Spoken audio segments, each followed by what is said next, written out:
Hello and welcome to Season 4 of the NGO Whisperer Show.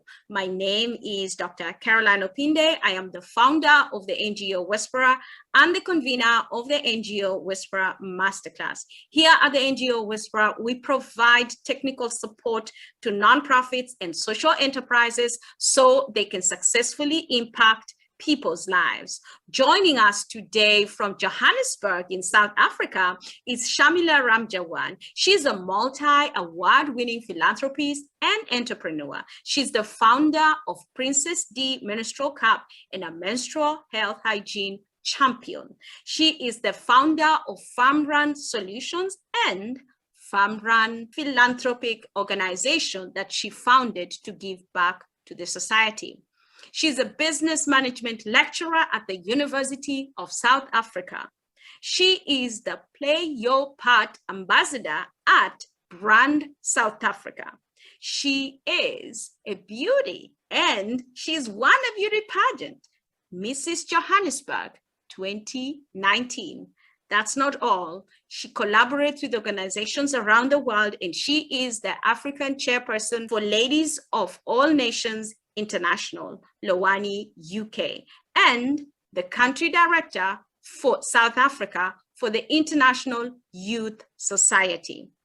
Joining us in this part one of this show as we discuss social cohesion and nation building in South Africa. We are just so honored to celebrate this day as we celebrate also the International Day for Nelson Mandela, where we are commemorating the years that Nelson Mandela gave back to the society as a legacy for what he has done. And today we're going to celebrate community service and volunteering around the world and specifically in South Africa, where it came from.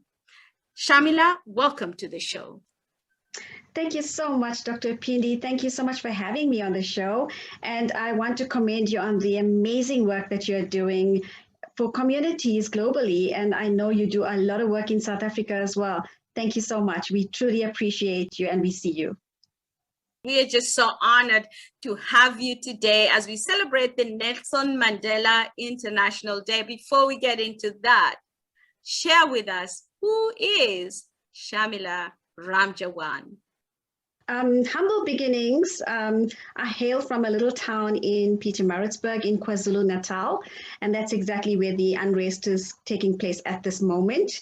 A young widow at the age of 34, raising 2 kids, and it was just something that I felt that, I had to grow as an individual and fend for my 2 little kids. So at that stage, I just had a diploma and I decided to study further and just grow myself. And lo and behold, I hold a number of degrees and diplomas and certificates now.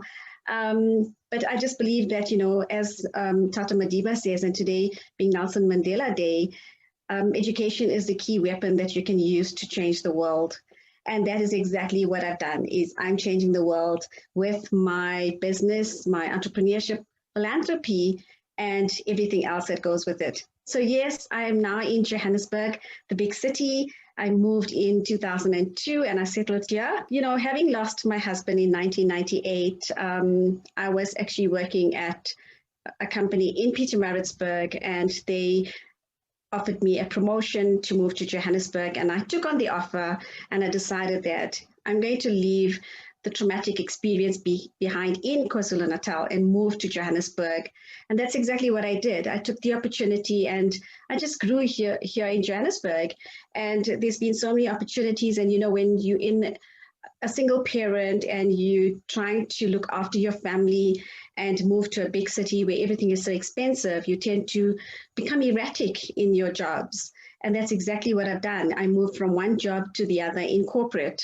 And I headed up marketing and communications teams. I was director of the CSI. And I found that there was a need to actually work in communities. In your opinion, what does social cohesion and nation building mean? Dr. Opinde, this week has been just overwhelming with emotions.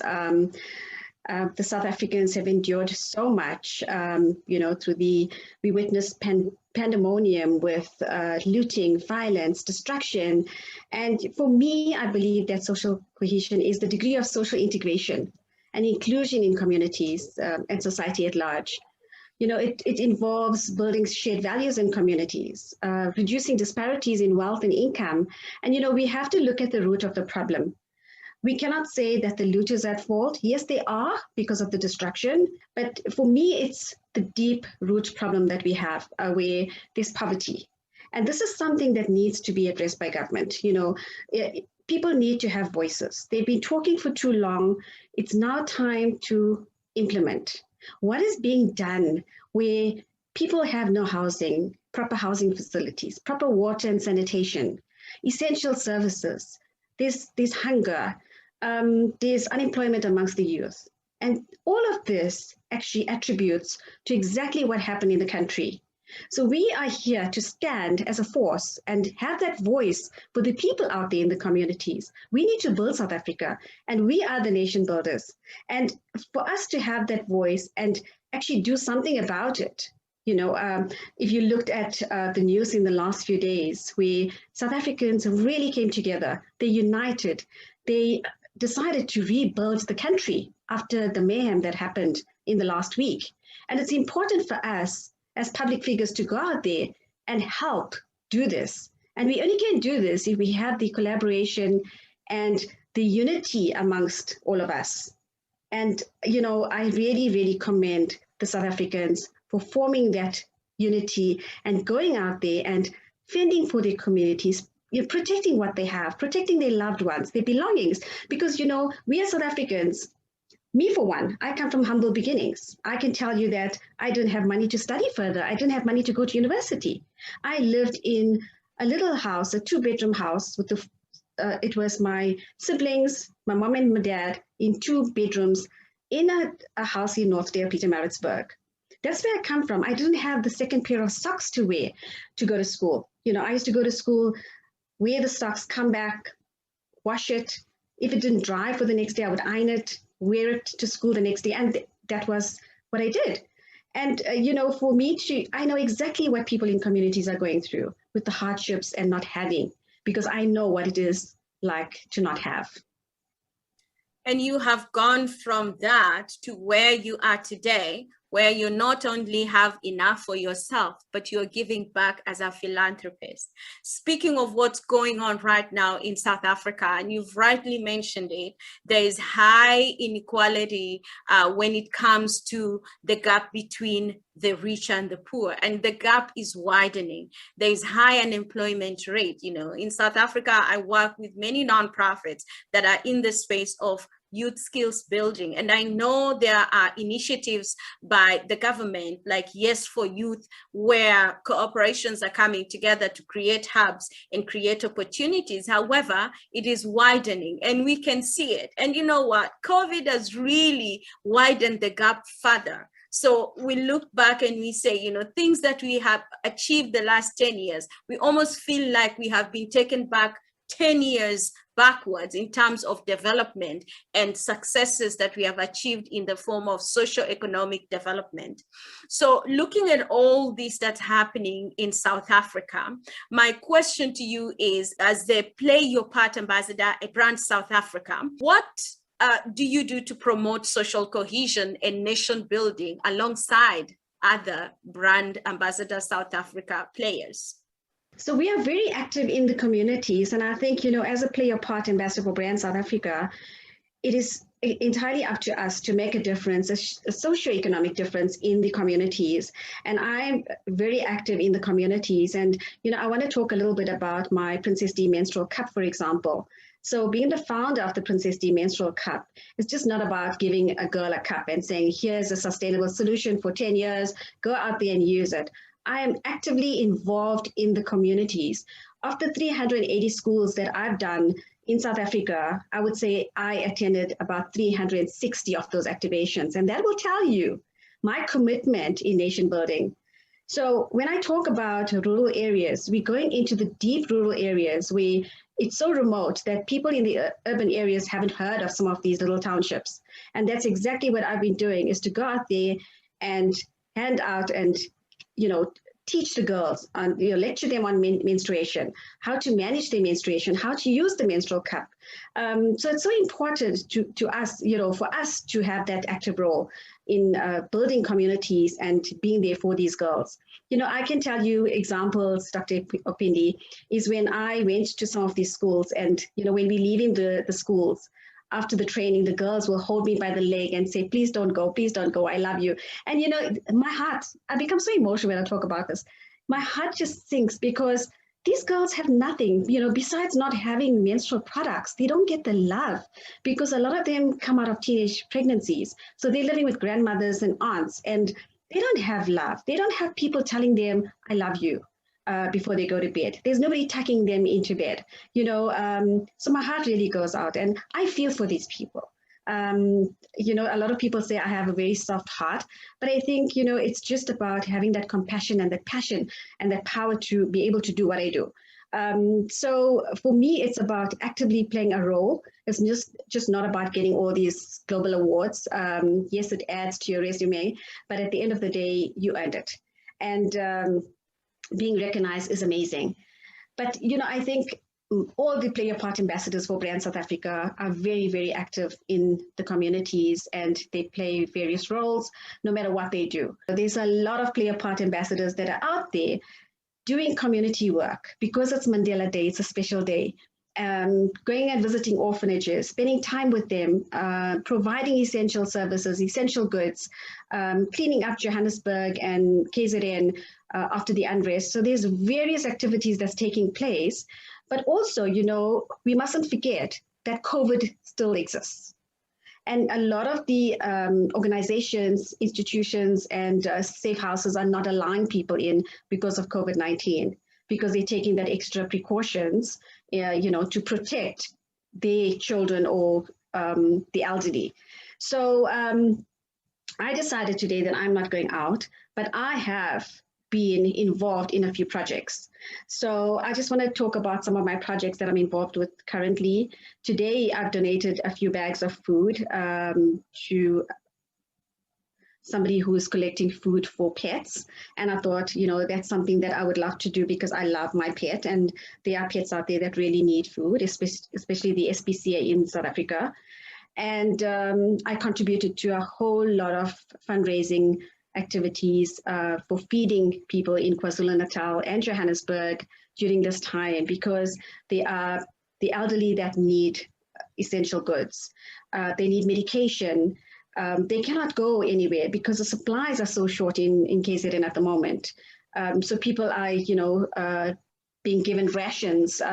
They can't have more than, I think, 30 items at a time if they go shopping. And some of them don't have transport to go shopping. So there's a lot of aid that's being provided now, during this unrest time.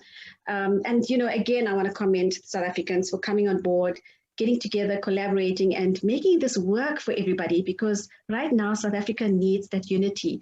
They need people to be out there on the ground helping.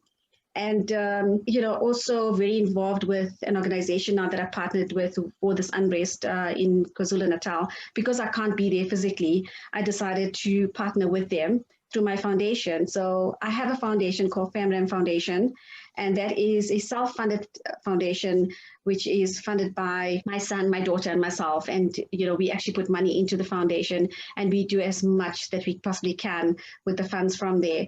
So I decided that I am going to partner with Jesus Christ Warriors in KwaZulu-Natal, who is headed by Pastor Samantha de Kock, and she is running that initiative there. So we started fundraising, and I must say the money is trickling in. Thank you to all sponsors so far that are reaching out. I really, really appreciate that. There's a lot of organizations doing amazing work at this time. Well done to them. We all can make a difference in the lives of people. And yes, so that's where we are currently.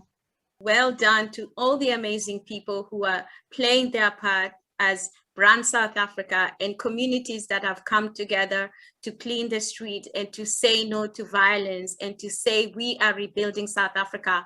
We are going to relive this legacy that Tamadiba Nelson Mandela left us with. Speaking of partners, you've spoken about the different partners that you work with. Share with us, how do you build these partnerships? Who are your partners? And what have you achieved so far? I am the chairperson for Ladies of All Nations International. They have a representation in over 155 countries, and that is spearheaded by Professor Carolyne A, who is the president founder. And I, met her a few years ago. That was 2018. To this day, we actually don't know how we met. So it was somewhere through social media, but it always baffles us how we met. But it was definitely through social media. And in 2018, we actually ended up going to Morocco, where we, it was Ladies of All Nations International, where they want to do an initiative in Morocco. And I decided to join them. And that's where I met Prof. Carolyne A. And we built that relationship ever since. So I became the chairperson for South Africa, and recently I was announced as the Africa chairperson. So basically what we do, we actually bring the sisterhood together. We connect the dots, we connect the world, and we engage with women from across the globe. With Ladies of All Nations International, we have a lot of activities and we celebrate a lot of special occasions. For example, recently we celebrated Africa Day, where we got a whole bunch of people together. We had sessions and we had an entire conference that lasted for 10 days. And we had speakers from across the globe. We had the Youth Day as well. And it's all about connecting people and growing partnerships. I'm also the country director and national president for South Africa for the International Youth Society. And that has a representation of 145 countries globally as well. So with the International Youth Society, very, very similar, where we just want to create awareness. We want to build the youth, provide for them, provide technical skills, like you mentioned, and also just grow them and get them ready for employment. Unfortunately, due to COVID-19, we haven't done much in South Africa, but we tend to do as much in our personal capacities, which adds value to the International Youth Society. And for example, my Red Corner show, I'm the founder host of the Red Corner show. I actually interview people from across the globe on the show.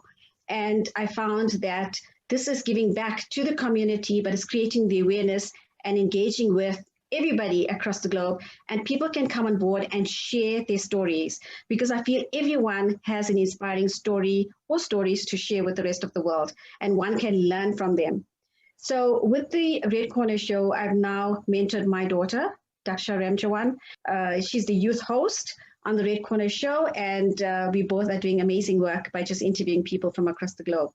So, just being focused and determined to drive the youth agenda in South Africa is something that's strong on our agenda, and we're looking forward to that, because there's so much that we are planning on, strategizing on what we want to do, where we want to go with it, and we're going to be implementing once, COVID just eases off. Shamila, thank you so much for joining us for part 1 of Social Cohesion and Nation Building in South Africa. We cannot wait to get to part 2 of this episode. And we invite you, ladies and gentlemen, to join us next week for part 2 as we continue with our topic, which is social cohesion and nation building in South Africa. We invite you to subscribe to our YouTube channel and follow us on social media. Once again, we want to remind you to subscribe or sign up for our